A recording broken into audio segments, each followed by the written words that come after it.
Hello, everybody. Spider here, the Five Car Podcast, coming to you once again, being joined by Jimmy, the Brick Flick. Of course, this is the Brick Breakdown. My man, welcome back. Today, we're actually going to cover the LFA 134 going on this Friday here in Texas, man. Belton, Texas, to be exact. And we talked about it quite a bit yesterday, of course, going over the card, man. A lot of regional fighters here in the state, of course, on the card. I'm going to go through the prelims, and then we're going to jump into the main card, have you break down a few. But going from the bottom up, of course, there's a lot of guys making their pro debut. We have Josh Darozua taking on Jody Oliver. Of course, this is going to be at welterweight, 170. We're going to have Omar Alarami taking on Dawson Moore, 155 pounds prelims. All of these, actually, these two are going to be amateur 3-minute rounds.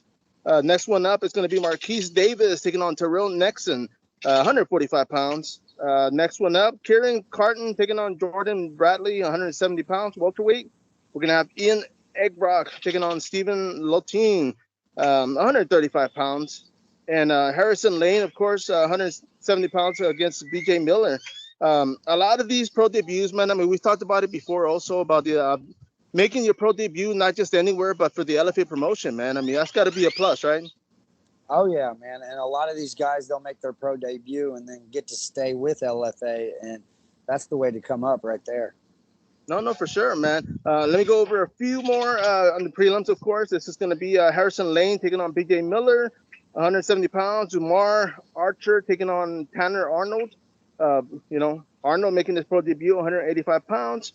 We're going to have Enrique Owens taking on Gunnar Coronado. Now, we talked about this one. I interviewed Coronado, of course, the guy's 2-3, taking on an undefeated fighter. Being, of course, from here in Texas, man. I mean, you actually made your pro debut here in the state, here in San Antonio to be exact.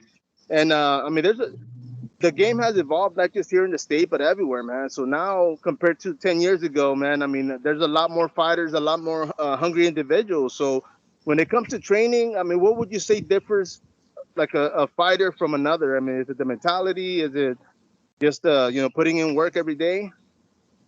I, at the end of the day, it comes down to your mindset. You know, who wants it more, who works out harder. That's the way I thought about it anyway. That's why I was always up so early, trying to think. I'm up running and he's sleeping. You always want to think you're outdoing your opponent. No, definitely, bro. Two more in the prelims. Of course, we have Edgardo Guzman, El Chapo, 2-0, taking on Mark Laurel, pro debut. The last prelim is going to be Cody Rondu, 1-0, taking on Mighty Mateo Gonzalez, 2-0. A lot of prospects, a lot of fighters, like I said, here in Texas. Now, going on to the main card, my man, we're going to have Shane Subnowski taking on Jared McLaughlin, 6-2. Subnowski, of course, 4-2, man. So tell us about this matchup. Which one is this? I don't see that one on my card. Is this a new one? This is for the chain. Oh, okay. Yes, I do have it. I forgot it's on the other side. Yeah, this is my boy Jared McLaughlin, dude. He's from Oklahoma. He's 6-2. He's on a 4-fight winning streak. I just commentated his last fight where he won the freestyle cage fighting 170 title. He submitted a black belt in the second round. His jiu-jitsu is phenomenal. I believe he was scheduled to fight somebody else, so I don't know how soon Shane took this fight, but I know Jared was supposed to fight somebody else, but the guy's never been to a decision. So also he was 2-0 as a amateur. He's a Brazilian jiu-jitsu brown belt, so I like Jared a lot. And then Shane, he's fought for Fury FC. He's fought for LFA. He's fought my boy Roger Reyes. So I think he's fought at like 185, possibly 205, but I'm not quite for sure about that. But 5-2 as an amateur, 4-2 as a professional, and he's on a 2-fight winning streak. So I think this is a great fight to kick off the card, and I'll be tuning in to watch Oklahoma's own Jared McLaughlin. No, for sure, man. And I think that was the first promotion you made your commentary debut also, man. So there's yes, a little, sir. Right? Man, we're going to jump up to the next bout. Of course, we're going to have Alden Correia, 5-1, taking on Joseph Camacho, 3-0, man. 125 pounds. The lighter divisions, man. I mean, we've talked about it quite a bit. There's a lot more speed, a lot more technique into it. So I mean, can this bout very well go all 3 rounds or all 3 5-minute rounds? Well, all guys are both guys got a lot of fights. They both got finishes. They both got a few decisions. Alden is 5-1. He lost his last fight in LFA. He was on a fight winning streak before that. He was 5-0 as an amateur. I feel he's got a lot more experience here in this fight. Joseph, he's 3-0, but and he's fought some decent opponents. He's got a 3-3 opponent, a 2-0 opponent, and a 1-1 opponent. No AMI experience, so I'm excited to see how these flyweights do. And I would not be surprised though if we see a finish. No, for sure, man. I mean, there's going to be, with that speed and accuracy, man, of course, you can easily see a knockout, whether via strikes or head kick, right? Right. And I'm going to go up to the next one, my man. This is going to be for Jacori Savage, 1-0, taking on Taylor Escamilla. Now, 265 pounds, man. The big boys are coming. And we had talked about this, man, because, of course, Jacori Savage, man. First off, what can you tell us about the guy? Oh, man, he has an awesome last name. I love it, Savage. So from the looks of it, he looks like a savage. He's 4-1 as an amateur. Lost his first amateur fight, won all 4 since then. He's 1-0 as a professional, and he fought a guy that was 2-0 as a professional for his debut. So I don't think the guy's lacking any experience. His opponent is 2-0 as an amateur, 1-0 as a professional, and his first opponent was 4-5-1. So he fought a guy with 10 fights on his first pro fight, and it was over in Alaska. So I think we got some big boys with experience here, and I think it's going to be a great fight. No, for sure, man. One of the things that I realized, or I had actually looked up, Jacori Savage, man, he's actually an NCAA football division champion, Division I champion, man. Where Taylor Escamilla, I mean, the guy comes from wrestling, so he's actually wrestled in college. One of the things about the heavyweights is that I always see that they either play football or they come from wrestling. So now we see worlds kind of clashing and see who's the best fighter, right? Yeah. All right, my man. We're gonna go ahead and jump over to the next one. We're gonna have Joel Guzman, 2-0, taking on Tanner Marlow, 3-0, undefeated fighters. Of course, this is at 205 pounds. So when one of the O's must go, I mean, talk about pressure, man. So what can you tell us about this one? Is this Kevin or Joel? Joel Guzman. Yeah, okay. All right, so we missed this one the other day, I think, when we were talking. But he's 2-0. He's 3-1 as a pro in Muay Thai as well, and he has a win over UFC vet Rashad Cutler. So I think he's durable. I think he's got good stand up. His opponent, like you said, is 3-0, 3-1 as an amateur. But I'm going to read off old Tanner's 3 opponents he has as a professional, and he's fought an 0-2 guy. He's fought a 2-10 guy and an 0-0 guy. So I don't think he has fought the experience of Joel yet. So I'm curious to see how this fight goes. No, for sure, man. And I mean, when it comes to the record, man, a lot of times, I mean, those could easily be fighters taking the last minute fight. I mean, of course, matchmaker might have done that on purpose, but let's hope not, but we'll see, man. I mean, he's definitely going to be tested, and I'm excited for this one, man. Like I said, this is going to be on the UFC Fight Pass this Friday here in Texas, man, Belton, Texas. Now, we're going to go up to the next one, my man. This is going to be Kevin Fernandez, 3-0, taking on Jordan Harris, 2-0.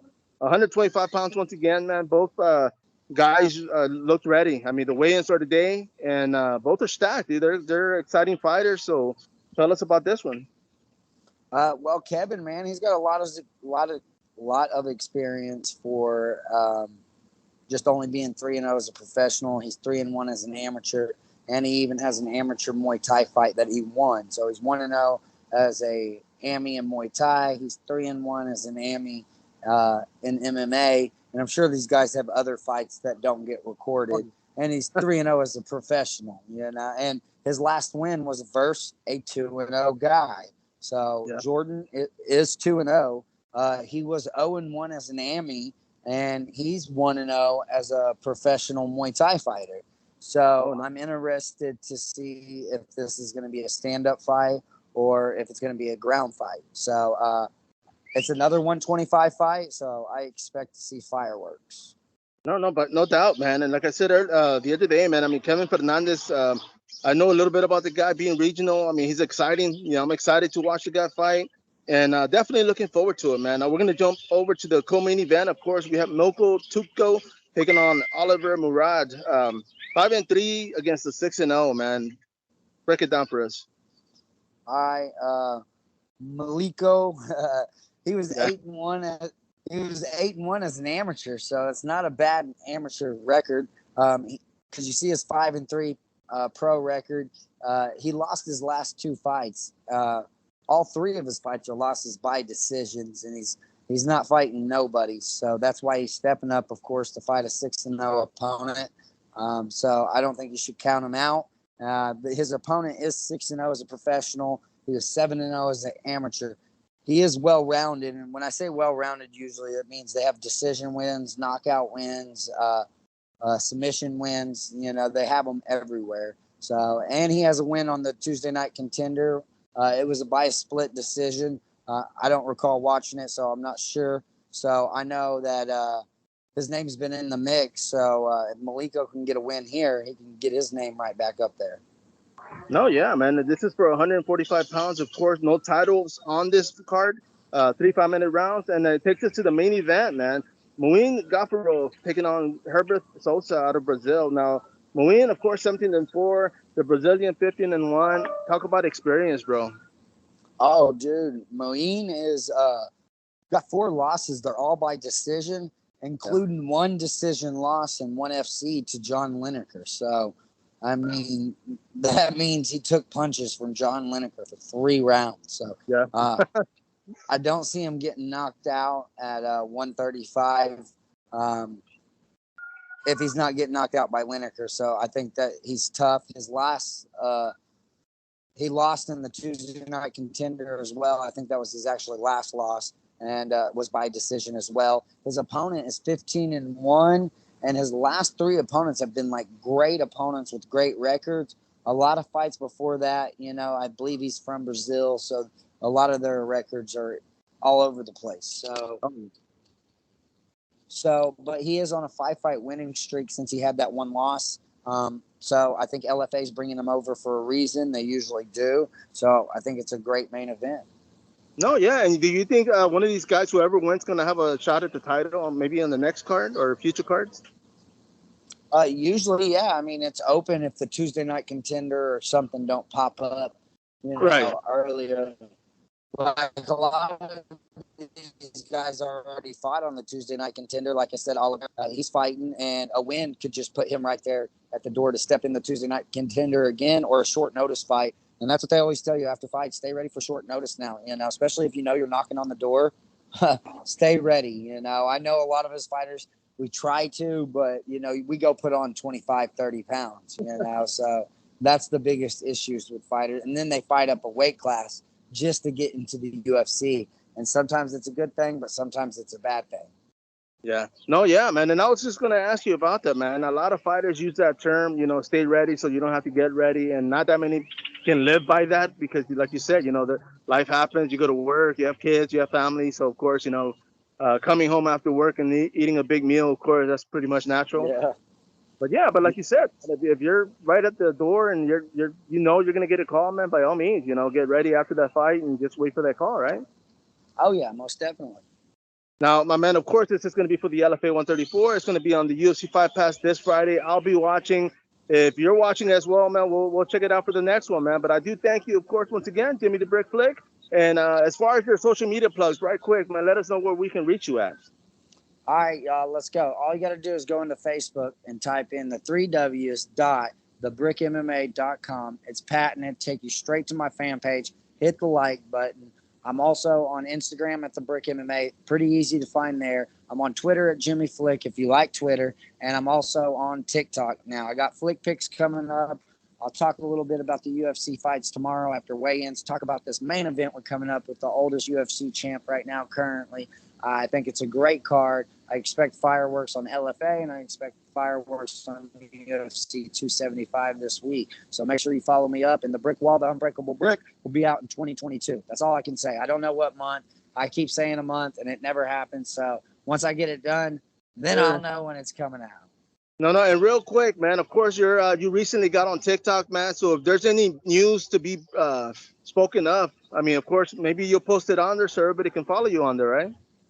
Oh, yeah. Follow me on TikTok. I'll be posting all kinds of stuff. That's where my main flick picks are going to be. I'm trying to get people over there. I want to get 1,000 followers where I can go live and start talking more about my picks and fighters, get breakdowns, and just go from there. And then I'll add jiu-jitsu videos. So we've got a lot going on. So I'm going to be getting back into jiu-jitsu for sure.